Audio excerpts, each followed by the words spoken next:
सम्पूर्ण viewers and लिसनर्सहरूमा म शिव कुमार गुप्ताको तर्फबाट नमस्कार।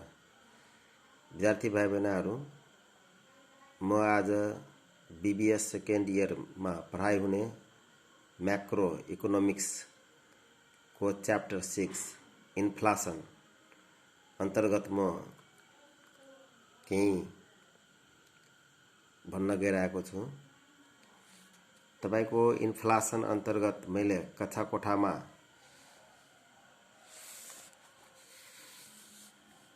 यसको इन्ट्रोडक्सन, डेफिनेसन,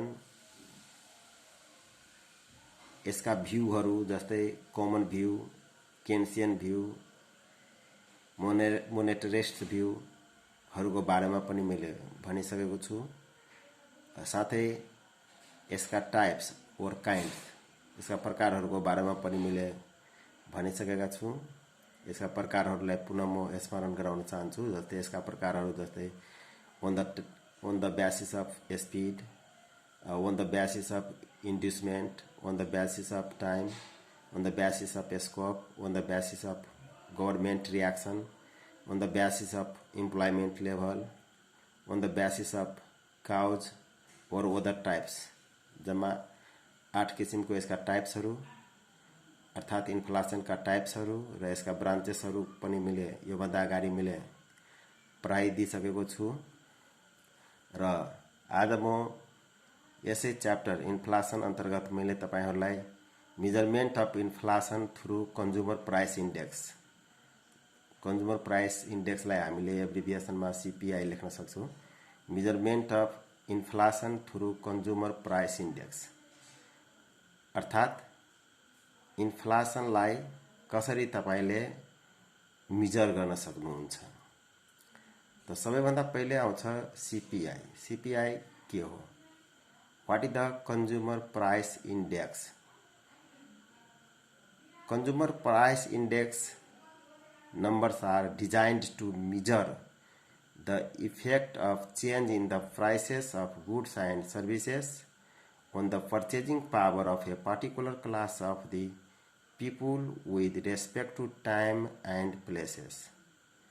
अर्थात् कुनै खास समयमा कुनै खास समुदाय वा वर्गमा, कुनै खास समयमा कुनै खास समुदाय या वर्गमा उपभोग्य वस्तुहरू, उपभोग्य वस्तुहरू मीन्स दैट कमोडिटीज, गुड्स, उपभोग्य वस्तुहरूको खरिद गर्न सक्ने क्षमता, पर्चेजिङ पावर, क्षमता वा सेवा लिन सक्ने क्षमता, सर्भिसेस, गुड्स एन्ड सर्भिसेस, सेवा लिन सक्ने क्षमतामा प्रभाव पर्नु, जुन प्रभाव वस्तुहरूको मूल्यमा हुने परिवर्तनका कारण हुन्छ। अर्थात् एउटै समुदाय वा वर्गमा बसोबास गर्ने व्यक्तिहरूमा पनि उपभोग्य वस्तुहरूमा समानता हुँदैन। जस्तै मिडियम और लो इन्कम भएको व्यक्तिहरूले तपाईको एसी, रेफ्रिजरेटर, एलईडी हरू चाहिँ चलाउन सकिरहेको हुँदैन। उनीहरू चाहिँ महँगो डाक्टरहरूसँग कन्सल्ट गर्न सकिरहेको हुँदैन। आफ्नो बिरामी जचाउनको लागि महँगो डाक्टरहरूसँग एपोइन्टमेन्ट लिँदैन। धेरै महँगो फ्रुट्सहरू तपाईको उपयोग गर्दैन। र यी जुन जेनरल पिपुल कुनै कम्युनिटीमा अथवा कुनै सेक्सन अफ पिपुल हुन्छ, कुनै ग्रुप अफ पिपुल हुन्छ अथवा कम्युनिटीमा प्रयोग गर्ने, उपभोग गर्ने, कन्ज्युम गर्ने गुड्स एन्ड कमोडिटीज हरूमा समानता हुँदैन। We can say that even within the same group of people there may be the variation in consumption pattern from place to place। Low and medium income groups do not buy costing fruits and vegetables। धेरै महँगो पर्ने तरकारीहरू अथवा फलफुलहरू लो income भएको अथवा medium income भएको व्यक्तिहरूले प्रयोग गर्दैन। Do not consult the costly doctors for medical care. आफ्नो स्वास्थ्य जचाउनको लागि पनि धेरै महँगो डक्टरहरू कहाँ चाहिँ भिजिट गर्दैन। They do not use the refrigerator, LCD, TV, AC etc, त्योहरू प्रयोग गर्दैन। व्हाइल कन्स्ट्रक्टिङ सिपिआई, एउटा कुरा यो बुझ्नुपर्छ कि जब हामीले सिपिआई जब कन्स्ट्रक्ट गर्छौँ for a particular section of people, we should include only those items which are generally consumed by that section of people। अर्थात् जेनरली अन्तर्गत हामीले भन्न सक्छौँ जस्तै राइस, मिल्क, फ्लावर, पिठो, यस्ता चिज हाम्रो चाहिँ जेनरली चाहिँ कन्ज्युम हुने आइटम्सहरू हुन्छ। त त्यसको हामीले चाहिँ रेफरेन्स लिएर ती जनरल आइटम्सहरू जुन चाहिँ हाम्रो डेली कन्ज्युम्सन अन्तर्गत कुनै पर्टिकुलर ठाउँको लागि अथवा कुनै पर्टिकुलर समुदायको लागि जुन यी कन्ज्युम्सनका डेली कन्ज्युम्सनका सामानहरू छन्, जेनरली रिक्वायरमेन्ट छ, त्यो वस्तुहरूलाई हामीले सिपिआई अन्तर्गत राख्न सक्छौँ र त्यसैको आधारमा हामीले क्याल्कुलेट गर्न सक्छौँ कि इन्फ्लेसन रेट कति बढी भएको छ या घटी भएको छ। त हामीले यहाँ डिस्कस गरिरहेका छौँ कि how to calculate the CPI. CPI हामीले कसरी चाहिँ क्याल्कुलेट गर्न सक्छौँ। त्यहाँ मैले देखाइरहेको छु CPI of the constructing consumer price index। भनेको method of constructing consumer price index means how can you construct the CPI। त यहाँ हामीले दुई टाइपले कन्स्ट्रक्ट गर्न सक्छौँ। The CPI can be constructed in two ways। हामीले हेर्न सक्छौँ method of constructing consumer price index, how can we construct the consumer price index or CPI। त मैले यहाँ देखाउँदै छु तपाईलाई कि the CPI can be constructed or calculated in two ways। One, aggregate expenditure method, and in this method एउटा तपाईको छ aggregate expenditure method। In this method quantities consumed in the base year are taken as weight। यसको लागि formula मैले दिएको छु। Formula for this method CPI is equal to summation P1 Q0 by summation P0 Q0 into 100, जहाँ कि P0 means price of the commodity or you can say goods in the base year। base year भनेको के हो, जस्तै अहिले हामीले 2020 छ र हामीले कम्पेयर गर्छौं यदि 2019 लाई, त 2019 हाम्रो त्यो बेस इयर हुन्छ र Q0 भनेको quantity consumed or demanded in the base year र हाम्रो जुन प्राइस जुन प्रिभियस इयरमा अथवा 2019 लाई यदि हामीले बेस इयर लिन्छौं, 2019 मा हाम्रो प्राइस के थियो, कुनै पनि कमोडिटीको प्राइस के थियो अथवा राइसको प्राइस के थियो र त्यतिखेर प्राइस मानौ कि प्रति केजी यदि 40 रुपैयाँ थियो, त्यतिखेर डिमान्ड अथवा त्यसको खपत कुन मात्रामा भइरहेको थियो, means quantity consumed or demanded in the base year। र P1 भनेको price of the commodity in the current year। यदि 2020 लाई हामीले 2019 लाई यदि हामीले बेस इयर को रूपमा लियो भने, अहिले यदि 2020 को सँग मैले कम्पेयर गर्दै छु भने, yes, this is called the current year, price of the commodity in the current year। जस्तै 2019 मा यदि चामलको मूल्य यदि मानौँ कि 30 थियो र अहिले आएर 2020 मा चामलको मूल्य यदि 35 हुन्छ त हाम्रो करेन्ट इयरको प्राइस P1 ले डिनोट गर्ने र बेस इयरको प्राइस यदि 30 छ भने त्यसलाई P0 ले डिनोट गर्ने। अर्को छ के तपाईको family budget method. In this method, first price relatives are calculated and then weighted.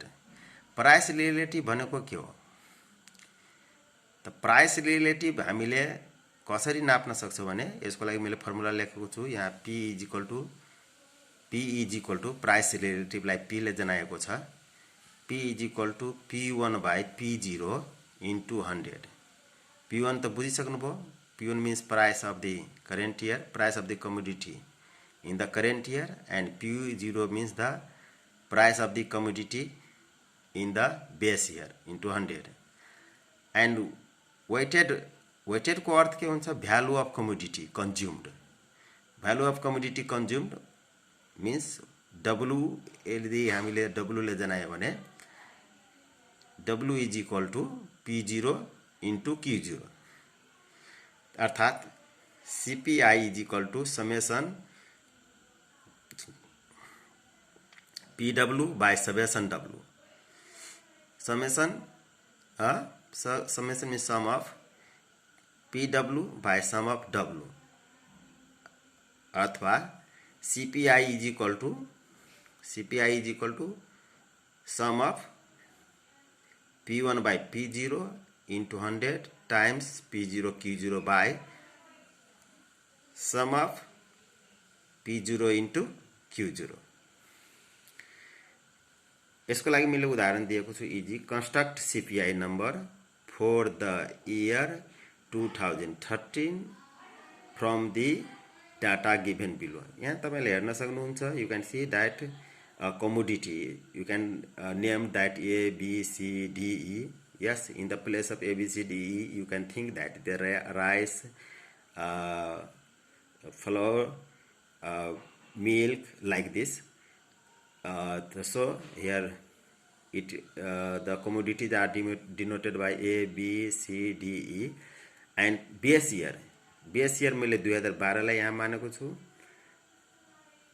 त बेस इयर मा यहाँ हेर्न सक्नुहुन्छ कि commodity A को प्राइस 25, commodity B को प्राइस 36, commodity C को प्राइस 12, commodity D को प्राइस 6, commodity A को प्राइस 28 छ र त्यतिखेर क्वान्टिटी डिमान्डेड अथवा क्वान्टिटी कन्ज्युम्ड थियो जतिखेर प्राइस 25 हुँदा 16, जतिखेर प्राइस 36 हुँदा कमोडिटी बी को त्यतिखेर क्वान्टिटी कन्ज्युम्ड हुन्थ्यो 7, त्यसै गरी कमोडिटी सी को प्राइस जतिखेर 12 हुँदा क्वान्टिटी कन्ज्युम्ड 4 हुन्थ्यो, त्यसै गरी कमोडिटी डी को प्राइस 6 हुँदा क्वान्टिटी 3 थियो कन्ज्युम्ड एन्ड जतिखेर कमोडिटी ई को प्राइस 28 हुँदा क्वान्टिटी कन्ज्युम्ड हुन्थ्यो 4 र त्यही प्राइसलाई हेर्न सक्नुहुन्छ 2013 मा प्राइस मा भेरिएसन भएको छ अर्थात चेन्ज भएको छ र कमोडिटी ए को प्राइस 35 छ, कमोडिटी को प्राइस 48 छ, कमोडिटी सी को प्राइस 16 छ, डी को प्राइस 10 छ र ई को प्राइस 28 छ। अब यसलाई हामीले सल्भ गर्दाखेरि हामीले फर्मुला थ्रु जानुपर्छ र फर्मुला को मेन रिक्वायरमेन्ट के हो summation or sum of P1 into Q0 P1 Q0 by sum of P0 Q0 into 100 त हामीले यहाँ लेखेको छु P0 लेखेको छु Q0 लेखेको छु P1 पनि लेखेको छु र हामीले P0 Q0 अर्थात P0 र Q0 को प्रोडक्ट फाइन्ड गरेको छु, त्यस्तै प्रोडक्ट अफ P1 र Q0 को फाइन्ड गरेको छु र हामीले फाइन्ड गर्ने सम P0 Q0 को सम 830 भएको छ। त्यस्तै गरी समेसन P1 Q0 को और some of product P1 Q0 को 1102 छ र हामीले फर्मुला अप्लाई गर्दाखेरि CPI is equal to sum of P1 Q0 by sum of P0 Q0 into 100 छ is equal to 1102 by 830 new 100 is equal to 132.77. Therefore, CPI of 2030 has increased by जुन base year जुन हुन्छ base इयरलाई हामीले 100 मान्नुपर्छ र जुन current इयरमा जति प्राइस आउँछ जति आउँछ त्यसबाट घटाइदिने करेन्ट इयरबाट प्रिभियस इयर घटाइदिने। जस्तै यहाँ तपाईको आइहाल्यो 132.77 minus 100 is equal to 32.77 र यसरी हामीले इन्फ्लेसन रेट निकाल्दाखेरि अहिले करेन्ट जुन CPI निस्केको छ त्यो CPI of 2013 minus CPI of 2012 त 2012 बेस इयर भयो। बेस इयरलाई हामीले 100 मान्नुपर्छ बाई 100 इन्टु 100% गरिदिनुहोस्। अब तपाईको 32.77% हुन्छ। तपाईको जुन बेस इयर लिनुहुन्छ यस base year assumed as the 100 यस एन्ड करेन्ट इयर को जुन रिजल्ट आउँछ त्यो minus base year by base year into तपाईको 100%। त यसरी तपाईको इन्फ्लेसन रेट निकाल्न सक्नुहुन्छ। यहाँ हेर्न सक्नुहुन्छ 32.77% आयो। त्यस्तै गरी एक्जाम्पल 2 मैले एउटा चाहिँ तपाईको जुन फ्यामिली बजेट मेथड जुन एउटा भनेको छु त्यसमा तपाईले हेर्न सक्नुहुन्छ from the given data find the CPI number and rate of inflation. यहाँ कमोडिटी छ white rice cloth and unit छ क्विन्टल्समा, व्हाइटलाई क्विन्टल्समा, राइसलाई पनि क्विन्टल्समा र क्लोथ्सलाई मिटरमा। अनि तपाईले हेर्न सक्नुहुन्छ 2010 को प्राइस एन्ड क्वान्टिटी कन्ज्युम्ड। त्यस्तै गरी तपाईले हेर्न सक्नुहुन्छ 2011 को प्राइस एन्ड क्वान्टिटी कन्ज्युम्ड।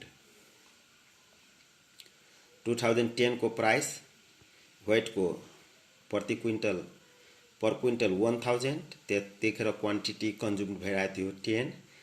त्यस्तै गरी राइस को 1500 पर क्विन्टल थियो त्यतिखेर क्वान्टिटी 15 थियो।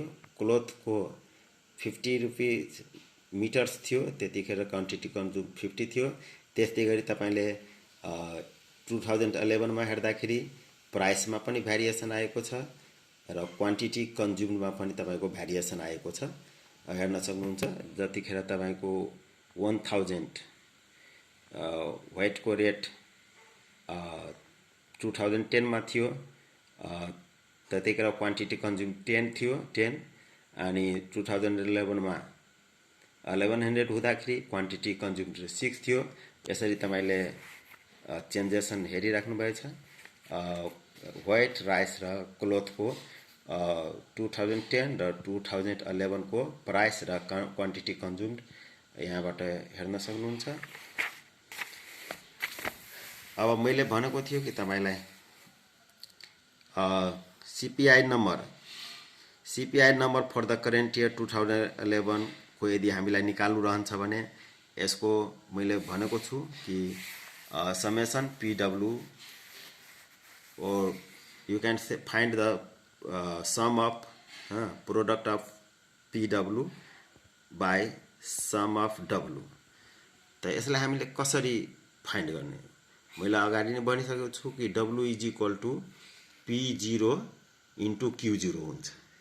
W इज इक्वल टू मैले भनेको थियो कि P0 इन्टु Q0 हुन्छ र P भनेको के हो P भनेको P1 बाई P0 इन्टु 100। त हामीलाई फर्मुला अनुसार हामीलाई चाहियो sum of PW by sum of W।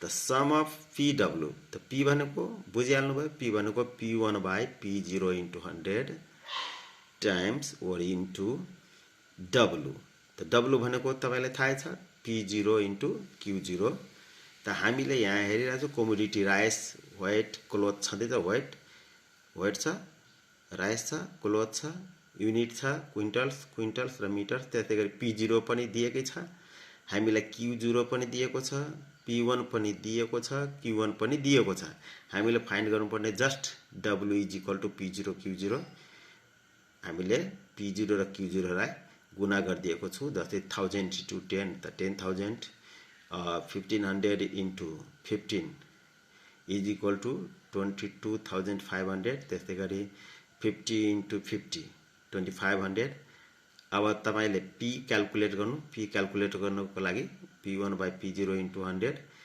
अनि तपाईको हेर्न सक्नुहुन्छ 110 113.33 अनि 80 अब WP अलि यो मैले चाहिँ धर्सा तानेर देखाइदिन्छु अलि तल माथि लेखिन गएको छ यो WP भनेको बुझ्न सक्नुहुन्छ P into W जस्तै 10,000 into 110 यसरी हो अनि त्यसैगरी summation WP sum of WP find गर्नु त्यसैगरी some of P0 Q0 find गर्नु अनि तपाईले हेर्न सक्नुहुन्छ कि sum of P0 Q0 is 35000 sum of WP is equal to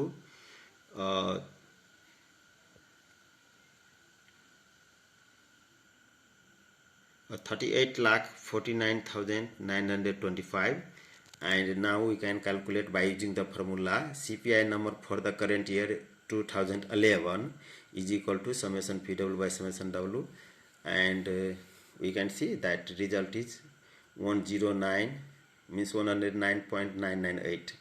Now we can calculate the rate of inflation. The inflation मा मैले अघि जस्तै भनिरहेको छु अहिले जुन CPI number of current year आएको छ त्यसबाट तपाईले बेस इयर घटाउने बेस इयरलाई हामीले 100 मान्नु पर्छ त बाइ बेस इयर इन्टु 100% त यसले गर्दाखेरि हाम्रो रिजल्ट कति छ 9.998% त यो हाम्रो भइहाल्यो how to calculate the rate of inflation and CPI number for the current year अर्को छ हाम्रो